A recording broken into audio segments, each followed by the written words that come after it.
Hi, நான் உங்க சரவணன். பிளெண்டர்ல இன்னைக்கு நான் சொல்லி தர விஷயத்த வச்சு உங்களோட ரெண்டரிங் அண்ட் எடிட்டிங் டைம் ரொம்பவே குறைக்கலாம்னு சொல்ல நம்புவீங்களா?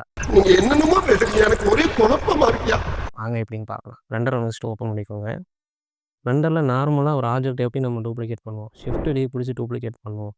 இப்படி பண்றனால என்ன ஆகும் அப்படின்னா, பிளெண்டர் வந்து ரெண்டர் ஆகுறது வந்து ஒரு ஆப்ஜெக்ட் ரெண்டர் ஆகும். நெக்ஸ்ட் இன்னொரு ஆப்ஜெக்ட்ட தனியா ரெண்டர் எடுக்கும். ஸோ ரெண்டரிங் டைம் இதில ரொம்பவே அதிகமாகும். இதை எப்படி குறைக்கலாம் அப்படின்னா, ஷிஃப்ட் டி பிடிச்சு நீங்க டூப்ளிகேட் பண்றதுக்கு பதிலா, ஆல்ட் டி பிடிச்சு நீங்க டூப்ளிகேட் பண்ணீங்க அப்படின்னா, பிளெண்டர் வந்து எது ஒரிஜினல் ஆப்ஜெக்ட்டோ அத மட்டும் தான் ரெண்டரிங் டைம்ல கணக்கா எடுத்துக்கிறோம். மீதி எல்லாம் இன்ஸ்டன்சிங் மூலியமா மத்த ஆப்ஜெக்ட் ஆட்டோமேட்டிக்கா ரெண்டரிங் பண்ணிரும். ஸோ அதனால ரெண்டரிங் டைம் வந்து ரொம்பவே குறையும். இன்னொரு பெனிஃபிட் என்ன இருக்கு அப்படின்னா, ஆல்ட் டி பிடிச்சு நீங்க டூப்ளிகேட் பண்ற மத்த ஆப்ஜெக்ட் எல்லாமே ஒரிஜினல் ஆப்ஜெக்ட்ல நீங்க என்ன எடிட் பண்றீங்களோ, டூப்ளிகேட் பண்ற அந்த ஆப்ஜெக்ட்டுக்கும் அப்படியே வந்து செட் ஆயிடும். எடிட்டிங் டைமும் வந்து ரொம்பவே சேவ் பண்ணலாம். ஸோ பிளெண்டர்ல இதே மாதிரியான வீடியோஸ் இன்னும் நிறைய நம்ம அப்லோட் பண்ண போறோம். மறக்காம நம்ம டிஎஸ்எஸ்ஸ சப்ஸ்கிரைப் பண்ணிக்கோங்க.